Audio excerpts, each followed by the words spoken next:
Hey, community. Who's back? We are 1, 2. Comic Talk. I think we're here. You guys out there? I think we're good. Yeah, we're good. Cool. So, yeah, we want to go ahead and jump off the OBS, jump on StreamYard, and want to make sure that everything is good. And those of which that were with us before, we appreciate it. And hopefully you're with us again. Yeah. I'm playing this. What are you playing, Kai? Modern Warfare Remastered. Cool. Let's make sure we got an audio there. Modern Warfare Remastered. Yeah, and it's not even battle lag at all. That's what I'm saying. Yeah, no, we're doing really good. And, oh, look how clean and clear this is. Cool. So hopefully you guys are going to be back with us soon. You know, we're going to end up hanging out and rap with you for right now. Kai wasn't feeling that good this morning, so we decided to go ahead and hold him home and talk about comics and torture him about talking about comics. You know, he hates that. He just hates playing video games and talking about comic books. I hate all of this. The worst medication ever. Yeah, and me, I figure this is a better thing to do than writing out bills and doing all the other stuff I got to do. There's nothing I can do about it right now anyways. So, hey, community, who's out there? Tell us what's going on. And if you're watching this and you want to jump on, hey, you know, shoot us a message on Instagram. We'll go ahead and throw you a link. But I don't know what you guys are reading out there. I want to show you just a few of the books that we are reading. And digging the Ravencroft thing. I've yet to actually read this one, but I really like what I do about. I really like the whole series that's coming out. Aside from that series and knowing it's going to end, and I have a feeling of what they're trying to do is set up for a nice long-term play that I believe is going to happen after the next play that they're going to do, which I've been following for the past 3 months. So dug the first issue of this. Grenades hurt. What's going to happen on this Marvel 1000 leading into incoming, which is going to lead into this whole Empire Scroll War thing, which I end up seeing in the March to April preview stuff, that it's going to be Empire Wars that will deal with Avengers, Fantastic Four, a couple of standoff one-shots, like the way this whole Ravencroft thing is broken, splintered off, and to do all that. That's going to break off into this gigantic extravaganza. It's going to happen during the summer. Like I said, it's going to start in the beginning of, in the beginning of this spring, and it's going to last up until the end of the spring into, I want to say, in the beginning of summer. And then that's why where I believe we might see some of the things that leach out from the Ravencroft stuff influence some of the stories that will happen in a couple of pieces in the summer. Here we go. I'm hoping that the way this big Venom number 25 that's going to end up hitting is also going to launch a nice thing that we want to see, meaning some serious development of Dylan. I think that's going to happen in probably around that 25 mark. I've been watching how Donny Cates writes as far as ongoing series and how he drops certain things. So I'm curious if he's going to keep following this pattern that I've seen, like in Venom. And if so, then that means, let's say with Thor, we're going to see some nice action happening in 2. But what ended up developing from 3 and up until around 11, I think that's going to be some significant tie-in, which will also happen during the same time of what I'm saying about all this other stuff. It'll be interesting to see how this stuff develops, because I as it stands right now, I'm seeing some of this stuff all tie in slightly together, loosely. But it does create a nice big world, seemingly, that's developing, which is cool. I'm in. You know, I'm getting all this Empire stuff. I end up getting those expensive books as far as incoming and Marvel 1000. But they weren't necessarily spec buys. They were cool little stories that I know that are leading to all this. And if you're curious what they're leading into, you can go on to the Golden Apple right now and go onto the site. You can end up pulling up their whole month's preview of April that just released now. April is going to be a heavy month because Wednesday is on the 1st. So there's going to be 5 weeks of Wednesdays. There's going to be 5 Wednesdays dropping in April. And that's going to be a rather expensive one because I've seen some. It doesn't matter if you're in the Marvel, DC, Indie, all that stuff. There's a lot of stuff dropping. I want to say that's when the whole new Kanto comes out. I know that there's going to be I know there's going to be some things dropping in April as far as some of the indie stuff that's concerned that I've seen already. And I'm hoping to get people like David Pepos and stuff like that. Hopefully maybe an interview to where they themselves can actually tell you what's going on. I like Going to the Chapel's wrapping up, and next Wednesday, I don't think it drops. Might even drop this. It's been pushed so many times. I think it's going to actually happen on next Wednesday. So hopefully that will finish out that and will allow him to start talking about the next project that he's working on. Because I did read and I held up a phone yesterday. I think it was on Disco After Dark last night to show you what David ended up posting. I think it was on Instagram that how much he looks forward to the next project. Hey, those of you hey, Carter, how you doing? Superior Hero, glad to see you back. We're doing well. Well, he's sick, mentally, physically, all of it, a little spiritually damaged. Let's remove these things, throw some other ones. So these are some of the stuff that he's actually yet to read. Kevin, you're being an idiot. There we go. He's actually yet to read this Carnage one, and then I had to rip the Marvel Tales Ravencroft out of his hand. You haven't got to get into this American Jesus yet, have you? Mm-mm. Dude, it's pretty cool. I don't know if anyone out there has been reading it. This is a project that Miller was looking to do years ago, and it was kind of thrown off. It's like a continuation break-off type, more elaborate version of what he was trying to do in the movie that he ended up doing. To give you an idea, this is as far as the Thor is concerned, it's just something I want to reread. Yeah, it'd be my 4th time. And this is the book really? I was. Yeah. on what? Thor, number 1. I'm digging it. And then the Ghost Spider, for me, this is not a cover buy. I end up reading this, and I love it. It's so cool. It's and it's developing. In issue 8, the whole Gwenpool thing, or Gwen, it's Gwenevin. I can't even say that. It's Venom Gwenom.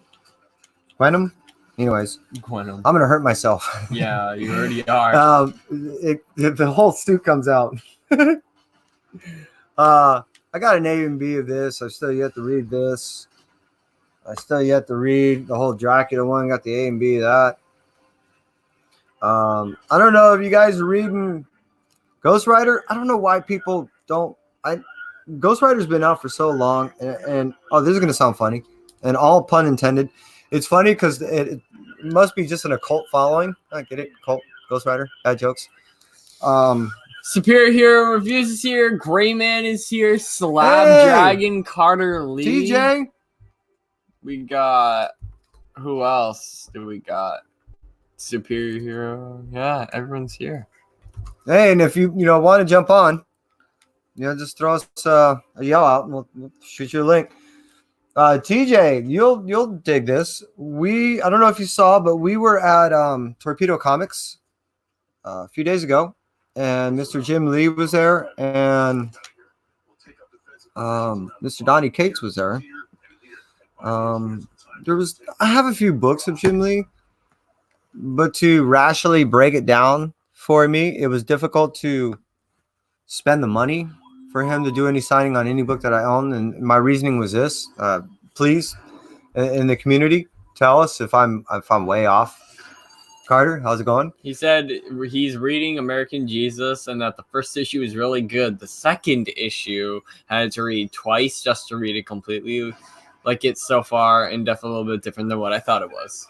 Cool. Though I look forward to that. And and I was hoping that the story would get more developed in a sense of deep. I do like, aside of my very shallow side, meaning the Spider Ham and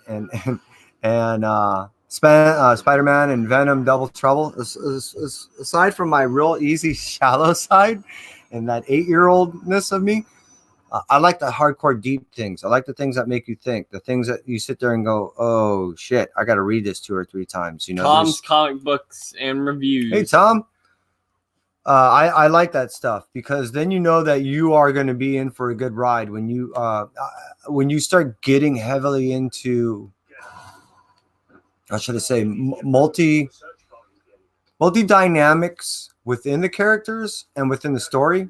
So you have to sit there and question where you at, and as the story is getting told, it only makes sense as it's being told down the road.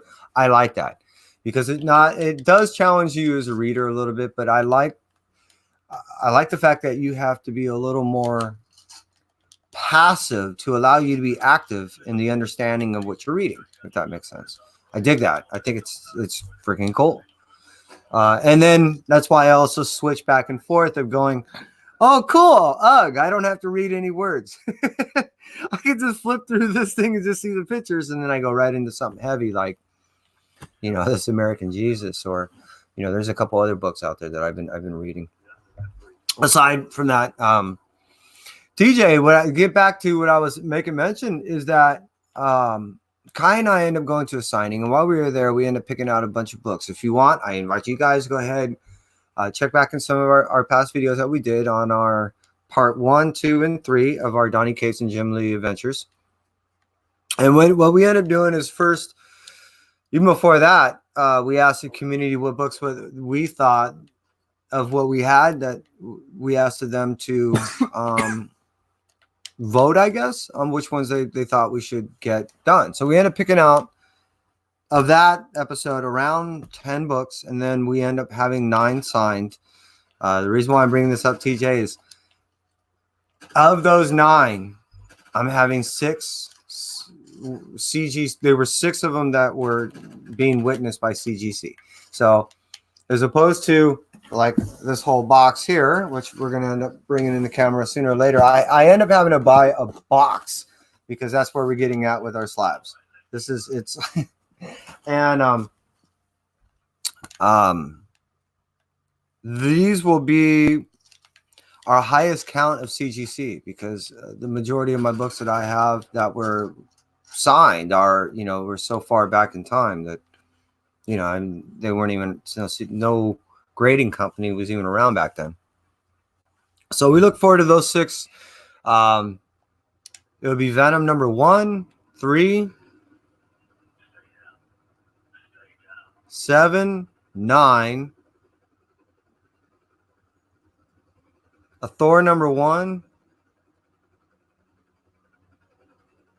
and I'm at a loss. What? I can't remember the other book. Was it a surfer book? A surfer book. A Silver Surfer 1 in 25 variant. That surfer book and the Venom number 3 are both being cleaned and pressed. Everything else was such good condition. Especially, you want to see a cool video. I asked you to go back and check out the we got a Thor number 1 that was a blank cover that Donny Case ended up throwing a sketch on, and we invite you to come back when we get our books to unveil to you are not only the grades that we got, but the books that we got, and so we can present them and show you the whole unboxing things. I am so looking forward to this Thor number 1 that essentially is probably going to most likely belong to him. Oh my god, I actually made it. I think I could take him in the second round. Hey, Chris, how you doing, man? Carolina Chris is here. American. I was able to get a couple copies of American one, but I was not able to get two. That sucks, butt, man. Are you kidding me, dude? And Chris, if you want to jump on, man, we'll shoot you a link. But damn, that what I end up doing is I used to have a real hardcore gambling problem when I was younger. I don't even know if you know this. Do you know this? I did know this. And I lived it, man. no, you weren't around back then. No, You were playing cards on the computer. that was me stealing money from everyone else because they're idiots. Poker's not gambling. I don't know if you knew that. They don't. It was actually voted on as not considered gambling back in the acts of gambling. Moving on. So, what are you playing, Kai? I'm playing Modern Warfare Remastered. He's debating on actually hooking up the camera, and he can actually show you. Maybe he might do that. I might. So, reason why I was bringing up the whole gambling thing, being that I haven't done it in years, is one of my gambles is not necessarily a whole spec thing as much as I do like buying some of the covers. Walmart, he said. That I don't get to see yet. I'm a big A/B kind of guy as far as I like to buy more than one cover. If I know there's a limited series coming out, let's say in the case of like this American Jesus, I believe there's only 3 to it. Yeah, there's only 3. So it was an easy gamble. This was my form of gamble. To say I'm going to, on the issue 1, buy an A and B of that with a blank cover. I love buying these sketch covers, you know, because I'm around so many artists and that it's not unlikely for me to run into someone and say, hey, look, could you do this for me at this type of price, or what would you do what at what cost?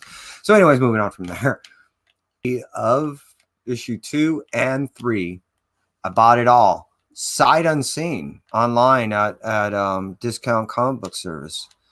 You know, to me, after reading what the content was supposed to be going to slightly be about, meaning there was hints of what it was about, continuation off storyline in which this individual who's been doing stuff, movies, TV stuff, didn't get to finish. I thought it was going to be one of 3 stories, and the story that it ended up being was the one that is, to me, less trendy, but left more holes in the storyline. And I wanted it, and I like the cult stuff, so worked out for me. So Kai, did you get to tell him? Chris is in Walmart. Yeah, I know. I said that. He's in Walmart, and he got my friend request on PS4. Oh, okay. I shot that dude in the leg. Cool. So were you looking for comics at Walmart? Are you trying to get with some of those Walmart? If you see that Detectives comics, that there's that Walmart special, man. If you see a Detectives Walmart. Wait, seriously? Y'all, dude, it's so sought after right now because it exists. They know it's out there, but there's not many people that are actually showing copies that they received from the Walmart. It's the first Detectives comics. That's a thing? There's a lot of Walmart copies of books. I'm not a I don't want to be disparaging of Walmart. At the same point, I don't patron Walmart, so I have difficulties going there looking for comics. I'm not saying anything bad or negative towards them as much as it's just a personal preference of mine. I'm a union guy, so I try to go and patron as much union type stuff as I can. That's my opinion and my option. Trying to be diplomatic as possible too. But oh, cool. Yeah, Chris got the friend request. Yeah, and he has comics here. He's looking at them. Yeah, Chris, if you find that Detectives comics that basically reveals the whole murder of Bruce Wayne's parents, the original comic shows a knife in the back of the, or in the chest, I believe, of the father. I believe it is. I remember it's in the back of the chest. Secondary. The reprint omits that. And then the only Oh yeah, there's a premiere happening in 29 minutes of ours. Be sure to watch it and hang out with us at the same time. Good luck on that one.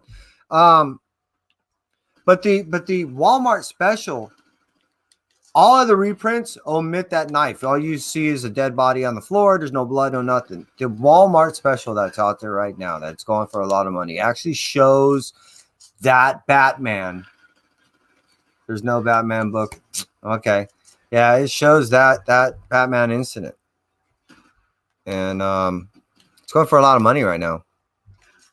Actually, a lot of these Walmart books are going for a lot of money right now. As far Dude, as this MP5 is insane. the Spider-Verse #1. Just there's so many out there. It trips me out. I don't get it personally, but I understand the desire of a lot of spec people to go out there and say, well, it's a first appearance of that, or it's a first appearance on a cover. Yeah, no, I get it.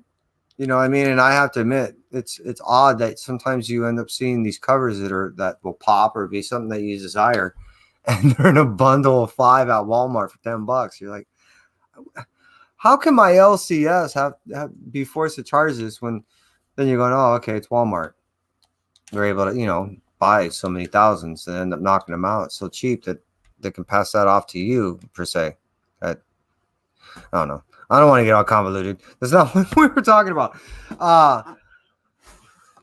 Like I said before, we end up having to buy a box. Kai hit me up of like, hey man, we're getting kind of heavy. So I have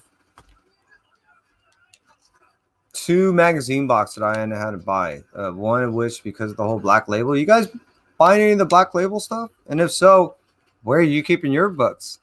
I had to buy 2 magazine boxes because I have some of the magazines of I have Golden Age books, which fit really nicely inside of a magazine book. Along with, I have a couple of hardcover books that I like to put lying down and not upright. And I have a cool Jack. No, it wouldn't be in there. I have a cool Jack Kirby book from. Shit, man. I think it's like in the 80s. He doesn't even know about this yet. I've never even opened it up. I think I've opened the spine about that distance, meaning I've only cracked the book about that much. I've never read it. And the only reason why I did that is I wasn't certain if it was signed or not. I didn't even get to look at the secondary page to check. Spider-Man JJX, I got the spot. He's got that one. He's got the Simulated Reality, Mutants. On the Scream? Damn, really? You got the Scream? See, this is what drives me nuts. Is sometimes you get these rad covers and they come from Walmart. It's true. I don't get it. That makes no sense. I mean, it does make sense. It makes me kind of upset. It's me. It's not them. I have issues. Another comic joke. So, TJ, I don't know if you're still hanging out with us, but let me throw a little CGC gem at you. I'm a huge Stan Sakai fan. I've been buying his books since I was a kid. I guess I was a few years. I was like 5 years older than him. He's 14 when I first came across my first Stan Sakai book. And I ended up coming across the at the same time, the Turtles. So that's why I have a teenage, no, it's, it is. I have a Teenage Mutant Ninja Turtle #6 of the Adventures. And in that's where Usagi Yojimbo does a guest appearance. And hey, thanks, TJ. And I want to get those signed, man. I want to get those witnessed. I would love to have those books, both of them, slabbed. And if not slabbed, at least one of them slabbed, and then one of them in a nice top loader, just so I can, I don't know. Now that they're doing all these reprints, you know, I have a feeling that they're going to end up doing all those original series all over again. And I know that they're starting because tomorrow is the launch of what I end up having, which is right here.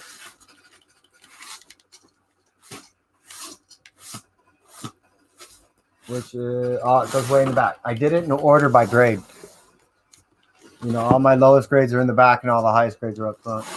Does that seem kind of OCD? Yeah. Quick. That was a very quick answer of you.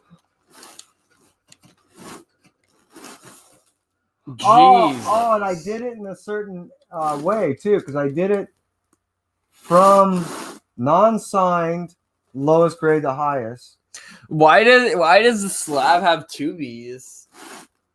That's how it is? Yeah. Oh, why? I don't make up the rules. I just break them. Yeah. They're doing this all over again.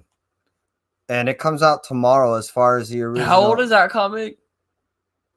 This one originally came out in 89. And you got this one? In 89. Oh, my God. That's what I'm saying. I was 20 years old when this came out. So sad. I was only 6 years older than you. Well, at this point, a little over 5 years. You're about to turn 15. So yeah, and back then, you know, he would always do these remarks, which he still has a similar one today, but he would always do them free back then. You know what I mean? I have probably a dozen books. Yeah, about a dozen books of his signed, and it's just going to take me time. Oh, see, there's another little 89 right there. So they're just now re-releasing this Fantagraphics. And I need to charge these controllers. The cool thing is it allows me now to go back in there and read them, because after they were signed, and I was just talking last night on this, I think it was on Disco After Dark, that I just started recollecting. So there were books that I didn't open up for over 27 years, 28 years. You know, I just started reopening things that is new as only 27 years. So yeah, it worked out for me that it was like, you know what? I'm also just slab these things. I mean, like, here's another great example. Is I didn't even clean or press this thing. It just got to a point I just wanted to slab it. In the corner right here is a little bend and things that could be pressed out. But I had to get it slabbed because it was, I couldn't just keep it inside the boxes anymore. And that's the way some of my stuff is getting. It's almost worth to just slab it and save the 15 times $10 and save the $150 and just seal it up. Or what I've been doing of late is I created a separate box that I've been doing all these top loaders in. I'm not going to show everybody all my slabs up right now, but I recommend for those of you that are trying to save a couple bucks, do the top loaders right now. And what I've noticed that what I do is I like to have, well, here's a good example. I like to have room around my book. So I don't know if you can notice here, but you can see edging all the way around the book. Well, that's cardboard. I don't wrap my stuff tight. I don't use what are they calling these things? They're not modern. They're current. I don't use the current size, and I don't use the modern size, which modern is a lot better. You can get away. But these are silver. I use silver size boards and bags for my current books, and especially the ones that I really like are the ones that in the past 15 to 20 years, I put those in top loaders. If I know they're over $30, that's why I dump those things in top loaders. If I know they're in that $10 to $30 range, I will put it in a My Light. And I just keep them in the My Lights and keep them stiff. But all the other books, I keep them in the silvers, and I keep the bags and everything kind of tight. They don't float too much, and they don't get a rub. So there's no color rub, no color burn, no removal. Yeah, so you're yeah, Gray Man. You know what it is you, Gray Man. You and I are of the same age. I might be older than you, and I'm just, we come from the same metal upbringing and everything. So I bet you kind of stir yourself similar to me. You like to have room in your box. You probably have some buffering in the back, meaning that's some board or something there that's a cushion. You probably do the same thing in the front. You like to have edging like they used to give us back in the old days with the boards and the bags. You know what I mean? And then you want to be able to flip through them like when we were kids and we used to go to the comic shop. They weren't all packed tight. They had room, and they weren't so floppy that when you were flipping through that you knew you were creasing the ones that are in the front or the back. I remember what the shop used to do is they would have some of the dividers, like 3 or 4 up front, and then a couple in the back, and then they would have them throughout there, and that was the cushion, the board, the actual books, so they wouldn't have bad spines. Nowadays, everything seems crammed in there or big gaps to where when you're flipping through them, you're sitting there going, "Oh my God, I'm damaging this stuff." Yeah, see, Southern Comic is there with me. And I'm not saying I'm complaining as much as things are just, they differ. Practices have changed. And sometimes for the better, because I also remember, I'm old, to walk into a shop and you had those spinning things. And when people were flipping through those, you would bend the spine in the middle because it would only cover the 40% mark of the book. So when all the boards would flop forward, it would sit there and just crease the first 3. So you knew not to get those. So, I mean, in some regards, things are a lot better. I have to admit, in some regards, things are, when you're going through a dollar bin and they're overpacked in there, I feel bad for the guy that goes, "This is the book this is not the condition of the book I've been looking for, but this is the book." Grab the rocket launcher and probably blow out the back, huh? Oh, great, man. That's where you're at right now. You're just kind of, you have so many, and what I'm looking to do is I'm looking to build almost like my own homemade filing cabinet inside my closet, so I can go ahead and pull these things out. And I mean, who needs clothes, right?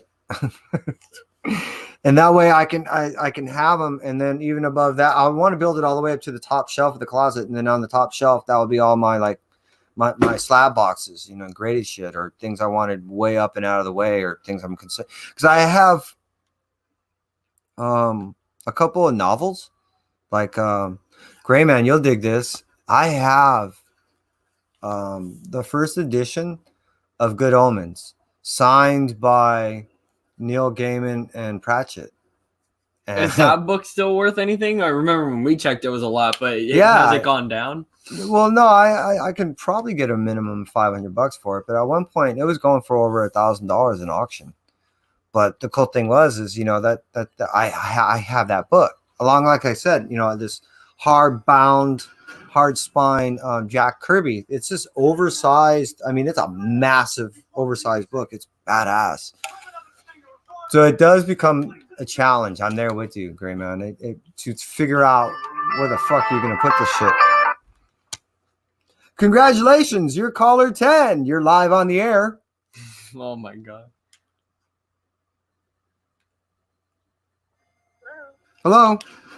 Hey, is this Kevin Knight? This is. Oh, hi, Michelle. I'm sorry. A lot of times I get negative solicitations, so I appreciate your phone call.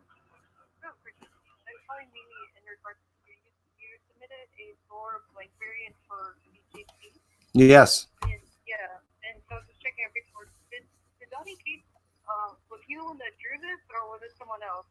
That is a Donnie Cates drawing that he did for my son Kai. Yeah. Oh, okay. Did you give payment to him or to any of us? Because anything that we had, like that he did for sketches and remarks, people like to put on the list. That's why I'm trying to verify yours, because on the page it only says that it was signed by Donnie Cates.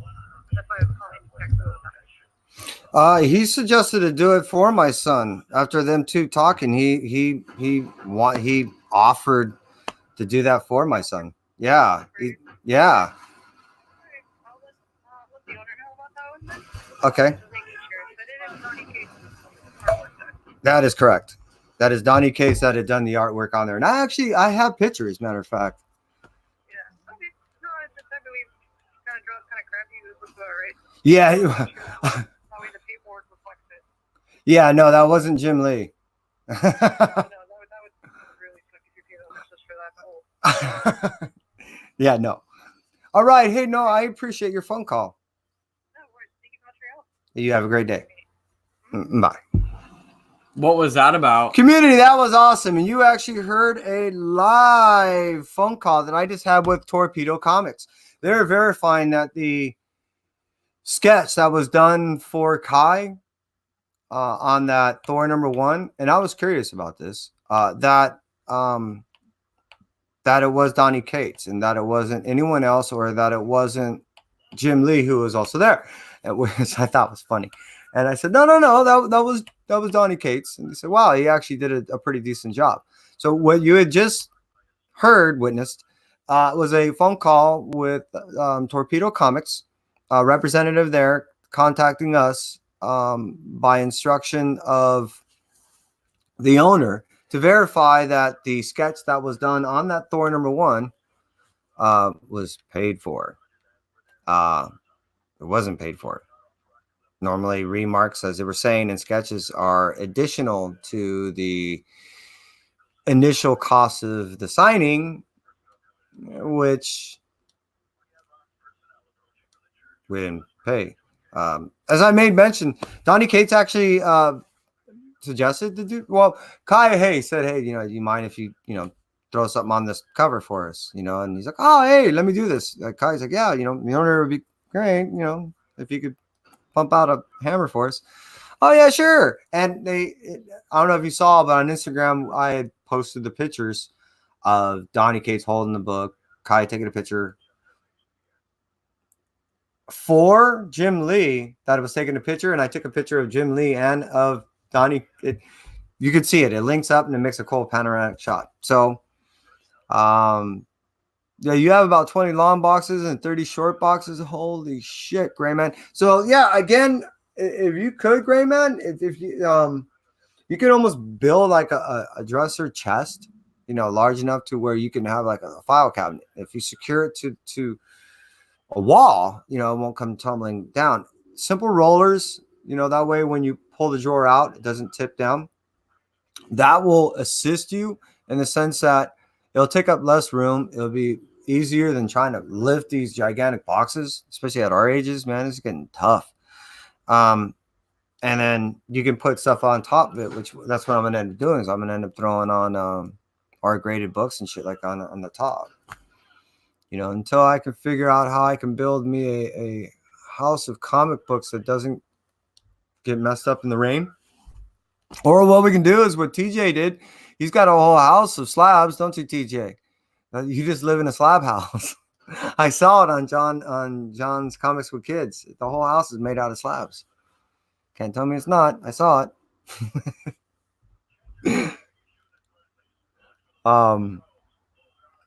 Kai, where are you at right now? On this game? Yeah. I'm like on a helicopter shooting, and I have no idea who I'm supposed to shoot. So I've been killing like. Well, my recommendations is hit all the hospitals and churches first. No, seriously, they're out of church right now. I don't know where. I'm nasty. No wall space, vinyls and CD. Well, that's the other thing, Gray Man, is you have all these CDs and albums. I've watched a few of your shows to see that. Yeah, you're limited. It's you're gonna have to start suspending things from the ceiling. And what I mean by that is, I don't know if you've seen people. I can't believe I'm giving you this recommendation.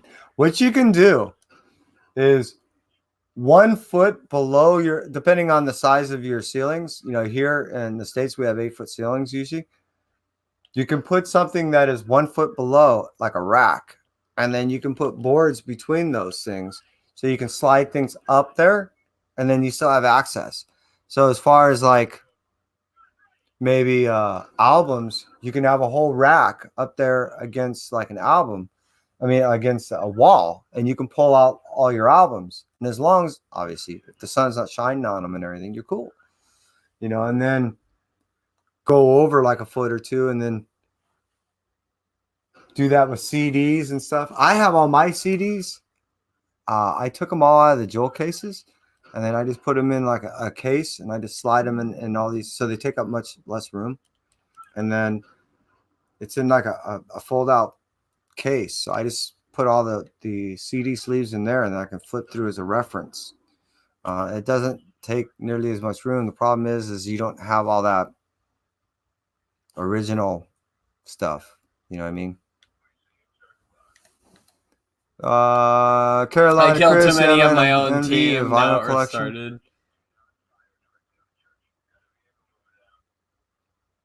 Yeah, I've never heard Chris talk about much music. And I don't think he's our age though, Gray Man. I mean, remember I'm 50, so I grew up in that whole, late 70s of prog and metal just starting, and then into the 80s of metal, and then speed metal, all that. So I mean, you had some of the bands that I dig, back out near you, meaning I grew up in the whole German movement. So for me, it was Destruction, Creator, bands of the like. And then it started coming out of there over to like English Dogs. And then, which was that kind of blend of metal and punk. And then I got into some of the crossover along with all the prog stuff. So, Merciful Fate, and shit like that. Yeah, I thought I was actually a vocalist. Turned out I'm a drummer. My tone's shit. Hey, and again, for you people that are hanging out with us, I see that we have 5 people hanging out. Thanks much. Hey, Carolina was a big skateboarder. Hell yeah. And the 80s skateboarder. Well, me too. Oh, thrash metal. Cool. Yeah, DRI, Dirty Rotten Imbeciles. Totally, man. And around here where I grew up, DRI was a big, I should say inspiration as far as our skate movement going on. But we actually had bands out here. So like Jodie Foster's Army, JFA, DI, Black Flag, all these are all people, around here. And as far as skating, yeah, me too. I grew up skating with Grim and Mike Smith. That was Madrid Skateboards. Through them, I ended up meeting all kinds of people. So I ended up meeting Lance Mountain, skated with Tony Hawk once. God, my brain escapes me. Back then, we partied a lot. I'm not saying the people that I just made mention partied. Well, actually, Mike Smith definitely partied. I mean, that's why he's a born again. Saw the light. Grim, I have no idea what happened to him. And then a bunch of other buddies. And the reason why I make mention of those people were big time pros, man. I just went to a skate shop called ET Skate Shop in Hermosa Beach here. And it shocked the hell out of me when I looked up on the wall.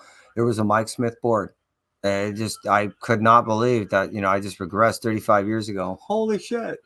But yeah, I used to skate with all these people, man. I grew up out here in Cali skating and surfing and skiing and snowboarding and skimboarding. And I mean, riding BMX, I used to race BMX and, jump and do freestyle and all that shit. Whatever I can get into trouble with, I was kind of doing as a kid.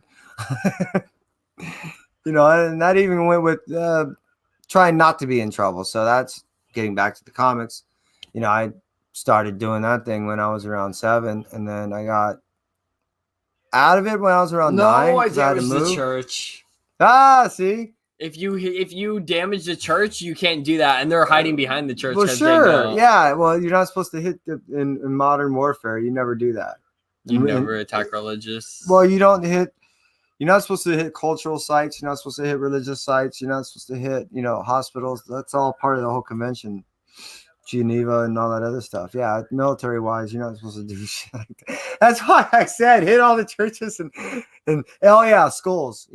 That's why the people do violate it in the convention, that they will utilize things like that on purpose, that hide inside of schools and shit like that.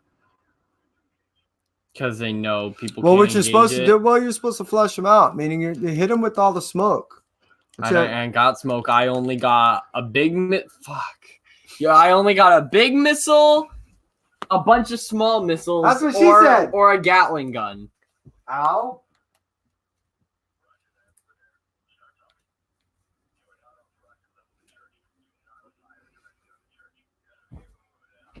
I got to get me something to drink real quick. Talk to the community. Tell them how much we think I'm being hanging out.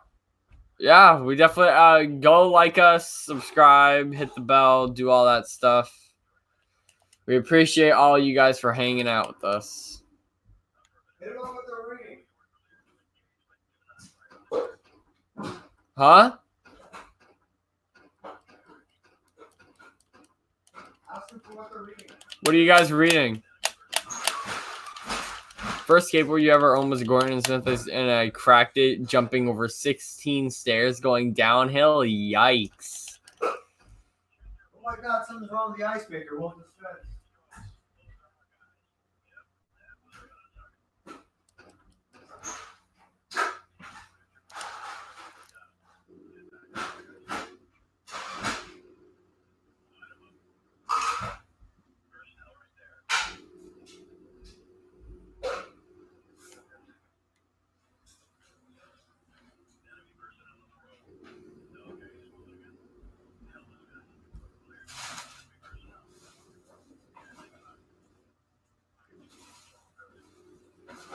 No, my God. You can't even shoot near the church.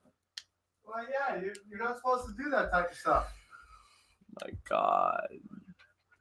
That's why I keep failing this mission. Did you keep blowing everybody up in the church? I just hurt the church. Well, you're going to go to hell now. You know that, right? Well, the cool thing is they'll give you a handbasket to do it in. it's much easier to aim these. So, I don't know what you guys are reading out there, but Philadelphia, that comes out tomorrow. Oh my God. There's no way that this isn't going to become a movie. I don't know if you, the community, has followed Mr. Rodney Barnes, but he's already worked on stuff. He knows how to storyboard. He's a great writer. He's already worked on, I think, one movie and one TV show already. And one within the past few years.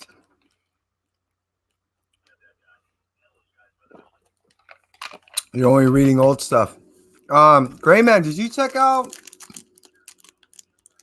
Oh shoot, those are our guys. the show over on Rod the Rican that he ended up doing this weekend and last weekend, showing Ray and Cap? I think it's Cap'n in Comics. They have Ray has stuff that I can recall that he showed from back in 1908. Over the weekend, he was showing books that were pocket-sized comics. They were pocket comics that were, I think they were in the late 40s. My point being is, I mean, if you're looking for some really vintage killer shit, highly recommend checking them out. Yeah, 1908, man. Check out Rod the Rican's shows that he's had him on his. It might have been on a coast to coast, but it was over the weekends. And just amazing books that he was showing. I want to say the most modern book that I saw him show was probably around 88. But I mean, really the majority of the show, of the two shows that he was focusing on, was every book prior to 1970. And I want to say every book that he was pulling out was averaging around mid 50s and mid 60s. That was everything that he had. Hey, Mark. Oh, you're not late, man. You're perfect timing. Mark, no. Appreciate you hanging out. We were just talking about don't mind me, I'm eating candy. Mine.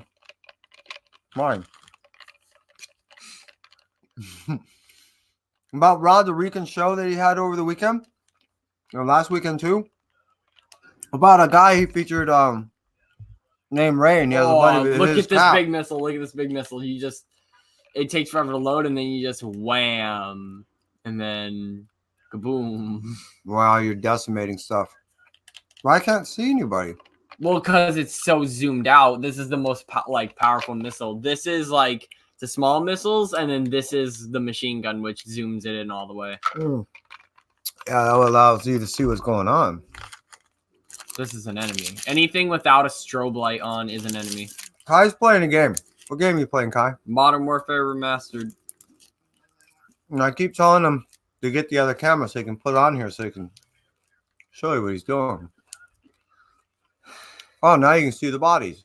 There you go. You're not shooting them? Those are strobe lights. Those are our friendlies. Oh. So can you actually accidentally kill them? Yeah, and it'll restart the mission if you damage the church or kill too much friendlies. And I've done a bunch of those. Casualties of war.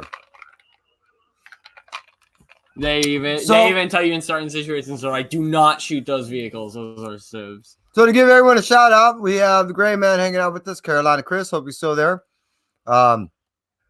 Mark, how you doing? I appreciate you guys hanging out with us. Tell us what books that you guys are reading. And Kai, you want to tell them what you read? Hold on, hang on. Wait, Water Tower. So- I read Unsacred and Thor. What did you think of Unsacred, Kai? For a book that you're not supposed to be reading. For a book that I didn't read, it was.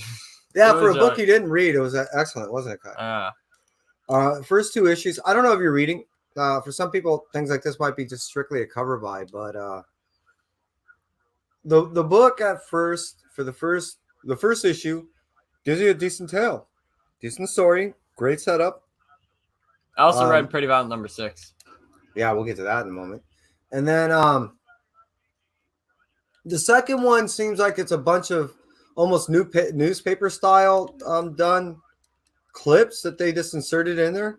But when you get to the third book, hey headbanger. See, they're even saying right now we're trying to take care of all these armored vehicles and stuff because they just fired RPGs and all came out of this village. We didn't even expect it. The third book ties in the first two books, and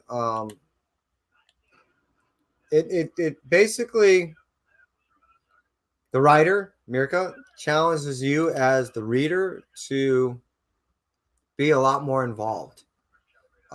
Initially, she's playing on the fact that she knows that what you're reading is, you're probably taking it for a surface level, meaning you're not looking to get any introspective understanding, or it's not going to make you a better person in life. At the same point, she brings that up to your attention in the third book by saying, hey, look, if you're reading this and you put yourself in the position of the love interest of Angela, Damiano. right? What are you trying to say? If Mirka challenges you as a reader to sit there and try to make recall what you read, and how involved are you as a reader to make these recalls? Because when she points out, hey, did you notice this, or did you notice that, or this happened or that happened? Because Angela's asking Damiano himself. Exactly. It makes you sit there and go, wait a minute, you know what? Maybe I have only been reading this for a surface level.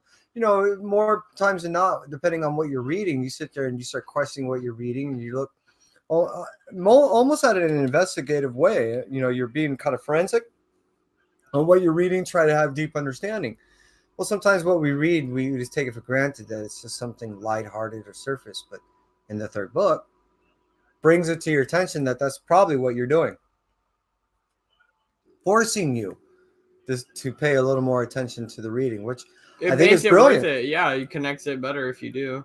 And so that's as you can tell, that's one of the ways that we like to do reviews on books. Is we may not give you a full story, but what we're going to do is we're going to try to entice you to read certain things without spoilers. So it allows you as a reader to still come into the content without knowing that Darth Vader's Luke's father. That drives me nuts when sit there and people say, hey, look, so here's the book.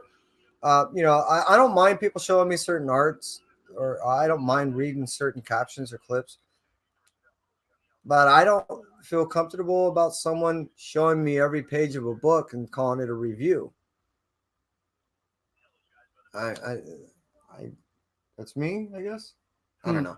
So he and I have gotten into the practice that when we review things, we try to. Oh, hey, What? Bake's here. Bake the snake. Bake the snake. I get my opportunity again. Huh. Bake the snake. Hey, well, thank. I appreciate it. It's not too bad a review. So to top it off, Unsacred starts off with great artwork. It's very kind of cartoonish. Bake the snake said, "Yeah, that's not a review. Doing all right, Gray. Only 21 left." Cool. But it's drawn very concise. Lines are done nice. Everything's done nice. It pops, and it's meant to do that to make you kind of drool over some cartoonish stuff. I dig it, and it pulls you into the story and it allows you to get involved. Lettering's done well. It's clear. It's not obstructive to the storyline. Everything's done really well in the book. You know, it's gotten me to where, unfortunately, I'm buying 2 covers of every single freaking book that has come out from her. I promised myself after issue 5 I'm going to stop, but it's so difficult when they launch 6 covers and they all look great. So we'll see what happens after issue 6. And right now I know we're only at 3? And if you're reading, issue 3 takes a major turn from what the first 2 issues starts. There is a romantic aspect that turns that he or I did not actually see coming. I said, never mind. So, yeah, moving on for that one. Hey, Chris, you back? We're just chilling out here at this point. We're not saying much. We're just rapping about nothing. Well, the other book that we did was pretty violent. Pretty well. It was really good. It ended off the series well. Well, not series, the story arc. Yeah. And I had concerns about that. I was, after reading issue 5, I wasn't certain how he was going to wrap up issue 6 and complete that arc and make it something that was actually making sense. Something that seems like it would definitively end it, and he did. I mean, we were lightly touching base with Mr. Derek Hunter. If you read in the end of issue 6, you'll see that between what he does in animation, this is his pretty violent book is just a weekend job per se. He does as much as he can, but he tries to have a life too. So he's going to take a break for the next couple of months, and then after that, I believe we should see something hopefully by June of issue 7 coming out. Hopefully we can be in talks with him, and prior in which that he launches that, maybe we can do something as far as do some type of interview. Yeah, that would be great. I think he hopefully would be up for that, and we definitely would love it. So that's also, being that we have your attention, is one of the goals that we were actually not only talking about, but we're trying to figure out who and when. We've been in talks and in contact with a lot of people, and some of which we know quite well, and others we've only touched base with a couple times. Now, what we'd like to do is we want to do an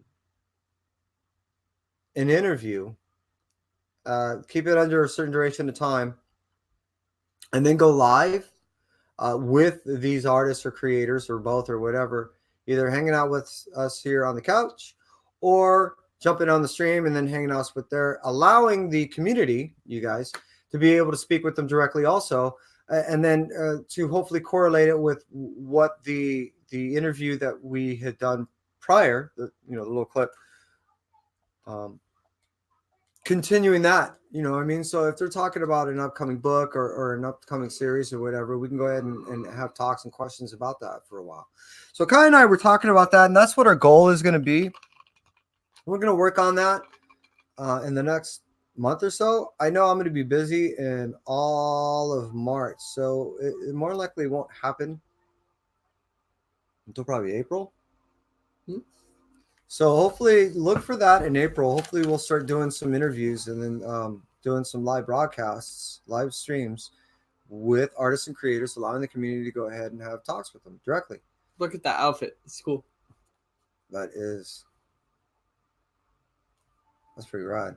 The cloth like floats around. There's no way you'd be able to keep that clean in real battle. Well, it floats around. It's like made of space. Nope. If it doesn't relate in real life, I don't want to watch it. Yeah, because Monster Hunter's definitely. Look at that. Chris is still hanging out with us. He went to Walmart. He's going to the grocery store now. And I appreciate you having us on the live stream, Chris. I don't know that if you use the restroom, people are going to want to hear us do our live stream in the restroom. So if you want, you can either mute or you have our permission. If you have to sign off for a moment, you can do so. Well, those are widgets that you get. So hanging out with us. I also got to read. Damn, Kai, what was else I just got to read? What? I got to read. Now, no, I'm talking some days ago. Actually, at this point, it's been, I think, out, 2 weeks? Venom 2099. I realized that I put those books away and I actually didn't get to read them. I have this method of what I do is I end up buying my books. Kai and I will open them from you guys, and then we'll divvy up exactly what we want to read and when.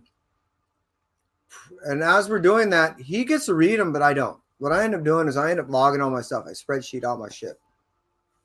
So it's not as daunting as it seems once you've already set up the program. And then I don't scan my stuff, which would be nice. Most people have that neat little scanner. You can use your phone and do it. But I don't. And what I do is it's pretty simple. I just enter the name of the book, the volume, right? So what series number it's into, the issue, and its cover. So like say issue 1, cover A. And then the print run, is it the first print, second print? And then next to it, I put the date. When did the book come out? Aside over from there, I end up putting in its publisher. So I mean, is it a DC? Is it a Image? And then over from there, I end up I have enough space. Sick I am. And then from there, I end up putting down the writer, artist, in that order. And then over from there, the grade. And over from there, my cost. And then the present appreciative value. Fair market, essentially. And that's how I do it. By doing that, it allows me to edit. I can look at it on my phone. I know what I have. And then I also have quick notes of things I want to fill in. So I use that. And then I also have another program that tells me all the books that are out. I use those 3 things to tell me what I'm looking for, meaning if I have gaps I have to fill in or what's coming out this week or did I actually buy this or not? I can easily look and see what I got. And then if I end up buying something that, all of us do there's just a book out there we have to buy no matter how many books of it we have, I can see what grades I have. So if I do see, oh, fuck, I don't have one in a CGC. All right. So if I try to recall that, one of the greatest lies we tell ourselves is that we'll remember. I don't have to try to do that. I can look on there and see, oh, wow, I don't have one in CGC, or I do have a CGC, but I couldn't recall what the grade is. So I'm like, I already have it to 2 out of 9.8. I don't need another one. Or, damn, I only have 2 at 9.6. I don't have 1 at 9.8. Damn, I can't even play this game because I need Wi-Fi. Kai, you can bring it from your room. It reaches. I'm about to hop on with Tom in a bit. Oh, and go online in your room. Yeah. See how you are. Yeah. We gotta rebuild the base. It got raided. Everything. Oh yeah, you did make mention. Everything is gone. I literally joined the server, and where I once stood on wood floors surrounded by vaults, I was swimming in water with the base half blown out. Yeah, that does cause problems. We just got to get it all back. We had like everything on us, pretty much. Like all the stuff we actually wanted.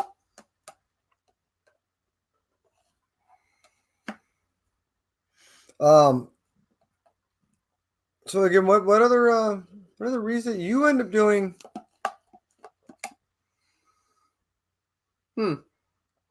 Hair.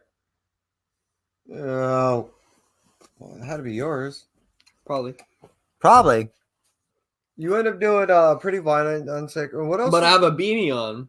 How does that make sense? Could have been in the beanie. Sure. I fell out. What are the books that you end up reading? Something else, right? Thor. Ah, yeah. So tell the community what you think of Thor. Amazing. Now, you never read any Thor in the past, correct? Mm-hmm. I mean, that was your first Thor book, right? Yeah. Yeah. So that's something I'd like to tell the community is it doesn't matter if you never read any Thor books in the past. You don't have to know the lore. You don't have to know the lore of Thor to enjoy the story. So I had to do it. So You're awful. So some of the books that we're gonna end up getting is as I said before, the Doctor Strange #2, the Ice Cream Man #17. And the reason why I want to get that is I've not read any of the Ice Cream Man stories before. I want to read this one for two reasons. One, I was told that, or three reasons. First one, I was told that they're all their own, you know what I mean? They don't successively launch after the other one. So there's no ongoing series per se, in the sense of you have to know what book was before it. They're all their own standalone stories. 17 is one of my favorite numbers. And I mean, it's an Action Comics homage. How can you go wrong with that? Whenever you see any Action Comics homage, they always tend to go up in value. I'm also getting Cave Woman, the Cave Woman one shot that's coming out, and it's also an Action Comics I'm gonna go get some chips and homage. put this away. So I'm a sucker for him. And then, like I said, I'm going to get the Philadelphia. This is where basically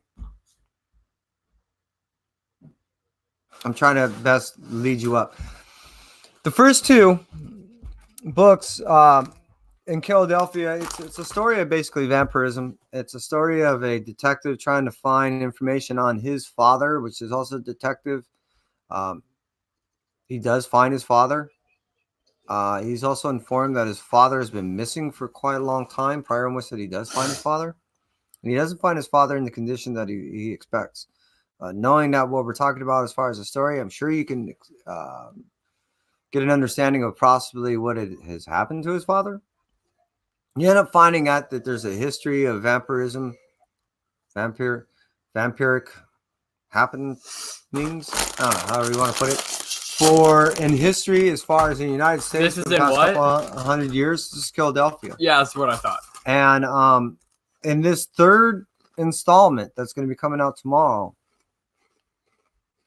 because again, Rodney does this last page jab at you every time, that it's almost set up like the way soap operas were, that it's a good way to end something and a good way to start something all on that same splash page or on that same, panel. He's able to just lock you in and go, damn, this is a great way to end, and then I can't wait for the next one. And that's the way he does all of his books. So when you read the first one, you actually end up seeing the son find his father on that last panel, and he ends up telling him a line that is in some of the first few pages of the book. And the context in which the line is delivered is so wow that I had to get a hold of number 2. And when I got a hold of number 2, when the last 2 panels of that hit, it was like, oh, I got to get 3. So that's where I'm at now, is I'm dying for book 3. It's so well written. Rodney Barnes knows how to write. I'm telling you, he's going to be an individual that is probably, I have a feeling he will always be that,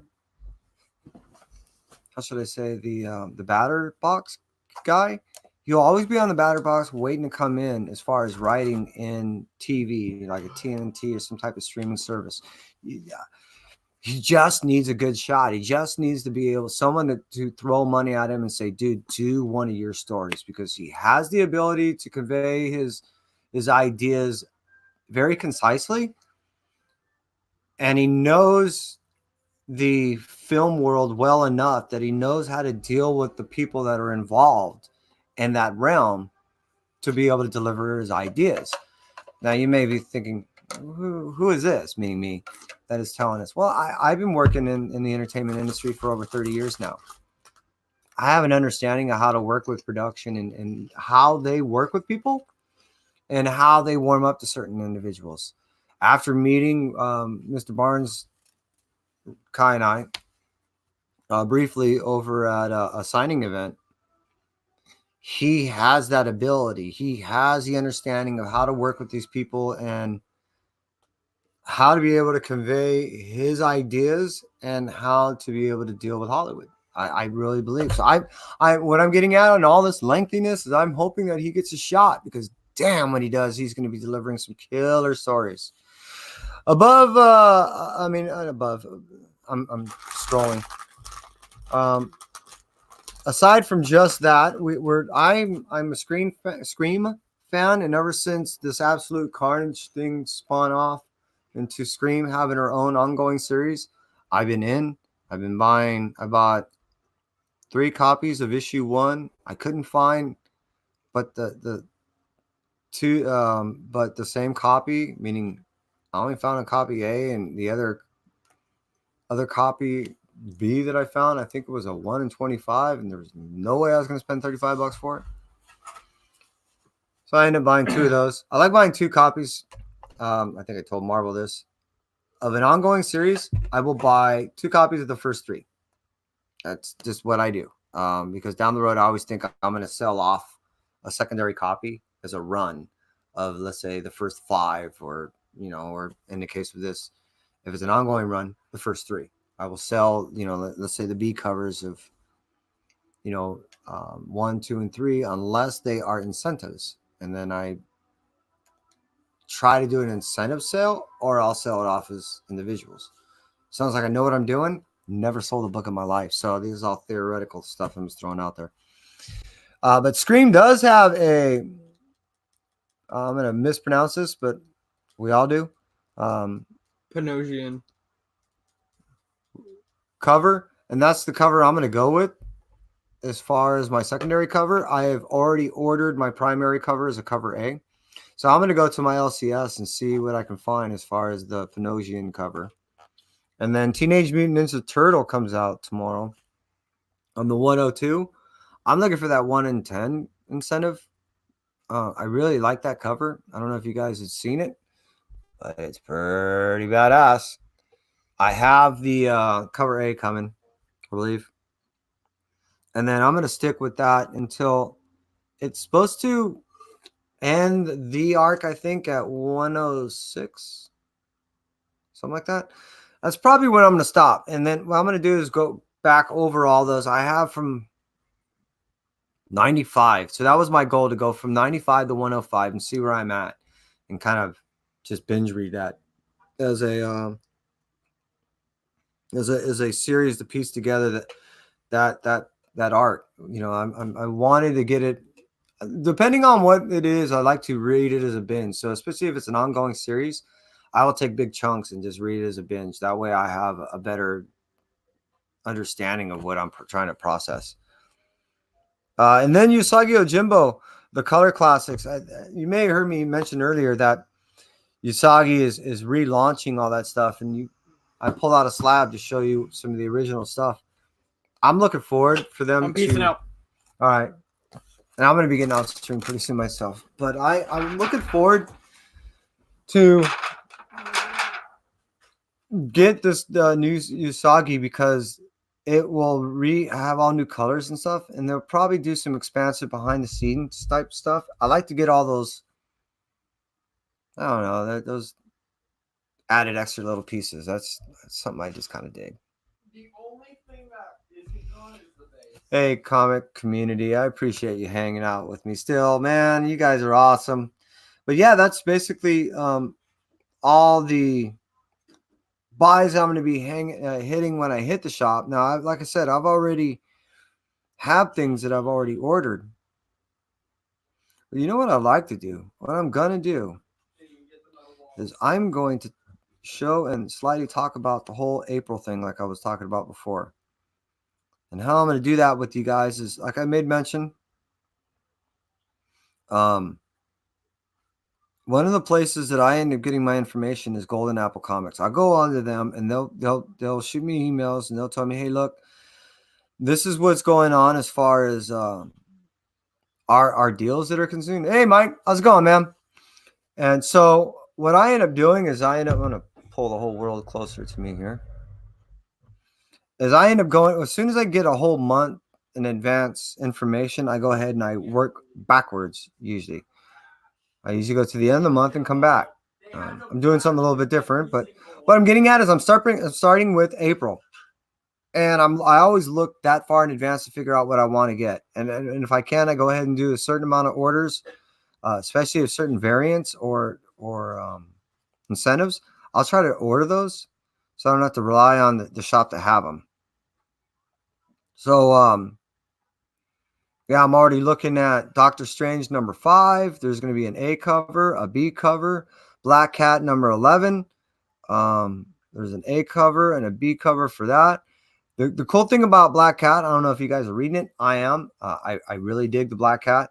Is being that a lot of people don't expect a whole lot from it. There's not people sniveling, complaining, oh, this thing is taking too much time to build, or it's a slow read or whatever.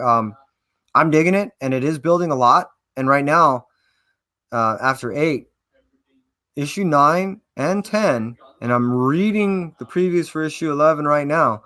It is going to have Wolverine in the next 2, and as I'm reading right now, Black Cat versus Iron Man. So Black Cat is going to be fighting Iron Man in issue 11, or have some type of confrontation. So that's the cool thing is there's been some cool guest appearances in this Black Cat. You know, she's already ripped off Doctor Strange, the Fantastic Four, a museum, and she's in some major heat with this thief guild. It keeps developing and getting bigger and bigger and bigger, and it's getting to be a really great read. You could probably find all the back issues cheap, or now that it's been out a while, a trade's got to be coming out pretty soon with this Black Cat thing. So if you're interested, I recommend it. What else is coming out? All right, now again, to remind you, the community, what I'm looking at right now is I'm looking at April. So I'm looking at in March, there's going to be a story coming out called Strange Academy. All right, Strange Academy is a story by Scotty Young, and Kai and I were talking to Scotty Young about this book, and he was really excited because essentially what this if you haven't heard, Strange Academy is about, think X-Men, but for mystic art people. All right, so you're gonna have magic, voodoo. God, who else is gonna be? Strange is gonna be in there. There's gonna be so many. Yes. Well, here, this is issue 2, and let me give you a preview listing of what issue 2 is about, because this is, again, I don't know how. I'm in. I'm definitely going to be all in. So, issue 2 starts as such. Go to the class with students at the Strange Academy. Your class schedule, 8:15 to 9:15. History of the magical objects with the Ancient One. 9:25 to 10:25, Elements of Chaos Magic with Scarlet Witch. 10:35 to 11:35, Gym with Coach Taylor. And then from 11:40 to 12:10 is lunch, all right, which will be cooked by the Mindful One. At 12:20 to 1:20, that's the Introduction to the Undead with Brother Voodoo. And from 1:30 to 2:30 is Inferno 101 with Magic. 2:40 to 3:20, Pending Survival, is Study Hall. And 3:30 to 4:30, Magical Plants and the Care Thereof with Professor Man-Thing. All right, so that's a daily class schedule, and that is issue 2 for Strange Academy. Now, who's going to end up be working on this? It'll be written by Scotty Young, but it's going to be art by Humberto Ramos. So this is going to be it's going to be written in a very tongue-in-cheekish manner. You know that's going to happen. It's going to be art reflective. You know that's going to happen, both by the way Cates is going to instruct the art and both the way Humberto is able to receive the instruction and be able to convey the ideas. You know that's going to happen. It should be a great read. This should be a whole lot of fun. So that's again, that's going to be happening in April, and that's issue 2. I'm seeing 2 covers for that right now as a non-incentive. What else is happening? No, I'm not doing Black Widow. Miles Morales 17. That whole month is going to be very Marvel zombie centric. So there's going to be all kinds of covers and things like that reflecting the whole Marvel zombie thing during that time. But like I was talking about before on Marvel 1000, Incoming 1, and then what all that leads into, which is the Empire Skrull Kree War stuff. On 4/1, the Empire Handbook #1, which will be done by Ron Lim, that comes out. And then after that, Empire Fantastic Four #0, which is a 2-pack action figure variant, will come out. This is all part of that Empire stuff I was talking about, people. Empire Fantastic Four cover A is a 0. Empire Avengers cover A and B. That's also a #0. They're also going to have another 2-pack action figure variant, which seems like there's going to be a few of these books. They're going to have that 2-pack action figure variant look. What else?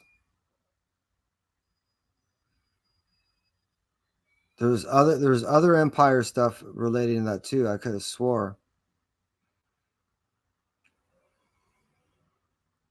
You know what I think is kind of funny about some of this DC stuff, the dollar comics, like the dollar comics Batman #13 that will be coming out on 4/1 of 2020, goes for $2.50.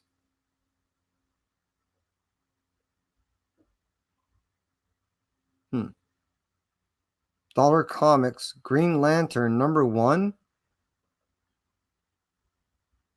goes for $2.50.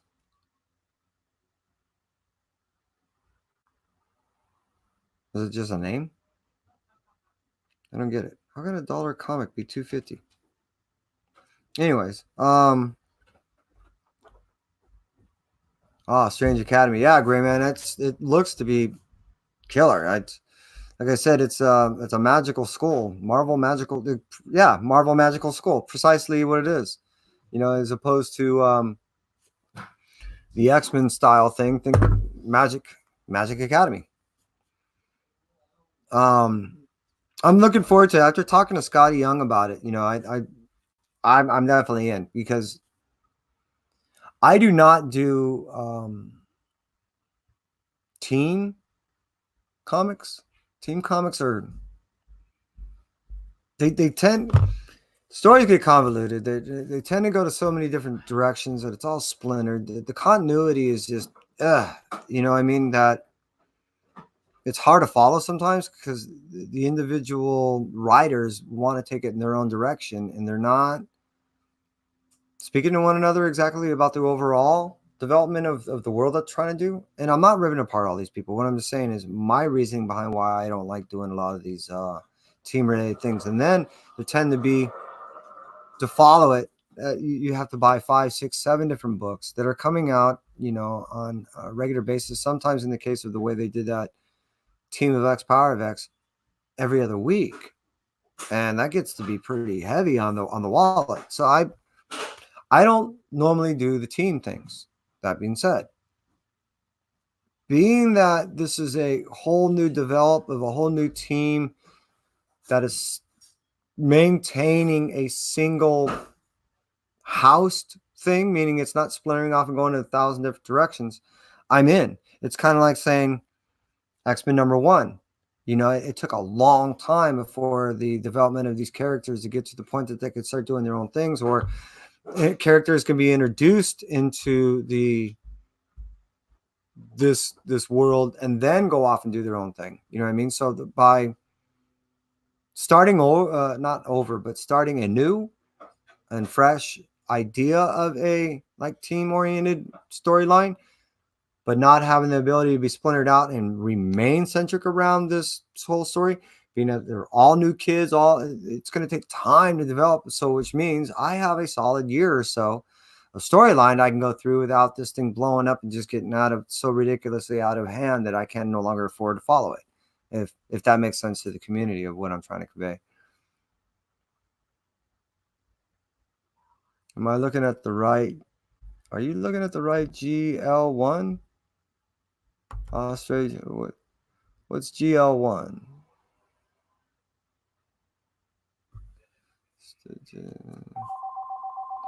I'm not certain what GL1 is.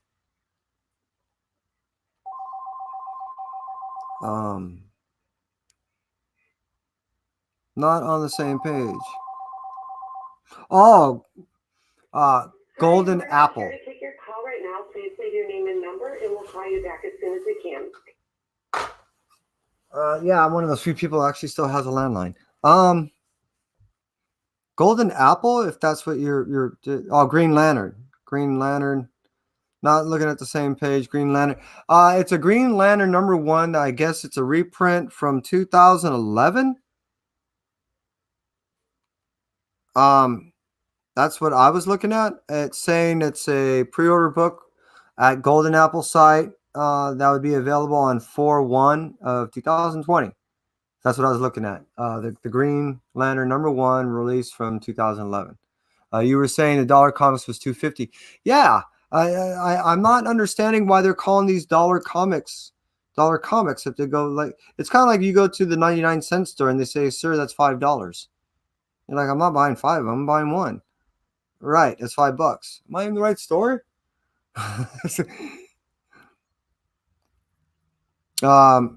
Yeah, damn this Strange Academy 2. This is fucking cool. So this that's the cover for Strange Academy issue #2. That's freaking cool. And again, that's Ramos and Young on that. Who else is working? That's it, just them two. Wow, it's going to be a fun book, people. This is going to be a fun book. Yeah, I'm not doing the Ms. Marvel thing. I am doing Miles Morales, so the #17 will come out, and then is that a screen? No. Excuse me, peoples. Daphne Byrne. What I'm really trying to do is I'm really trying to talk about the Genlock 6. Wow. That's more Strange Adventures.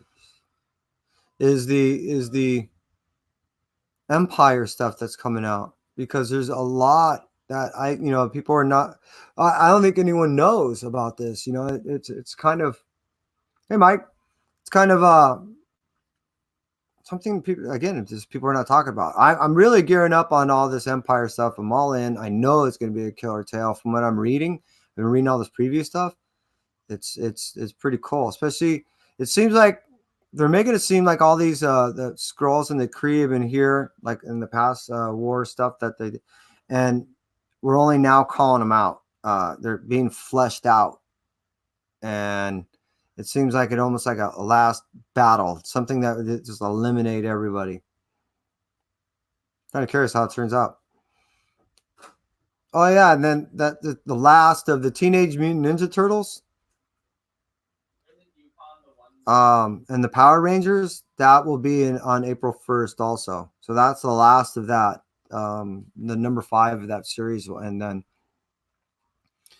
again, just so you know what I'm looking at, people, community, I'm looking at the Golden Apple. They just released their whole month of previews on their site. So it goes from April 1st all the way to April 29th. And yeah, sorry to break it to you, people. There's going to be 5 Wednesdays in April. I've been saying for the past 6 months that everyone be ready for April. I had one person say, well, that's only if you're interested in this book or that book. I was kind of making the point because it was going to be 5 weeks in that. And I'm seeing a lot of companies. There's actually even a new publishing company, I think, officially considering their launch is going to be in April. Can't remember who that is.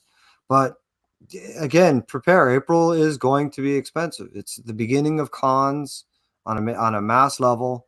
It's the beginning of a site. Not a site, but a publishing company. And there's going to be, as I'm reading right here, there's going to be a lot of books available from a lot of companies. So just be prepared to have your pocketbook go quick. So April 1st doesn't look too bad. It does not look too bad. I still got 4 people hanging out. I appreciate you hanging out with me. Kai, he came home sick. He wasn't doing that well. He's feeling a little better, but I'm just glad he didn't have a coronavirus. Because we don't have any beer in the house. But I think that's pretty much what I'm going to end up doing for right now. I think we're going to end it here. I appreciate you, the community, hanging out with us. Please hit that like. If you haven't already, we appreciate if you subscribe.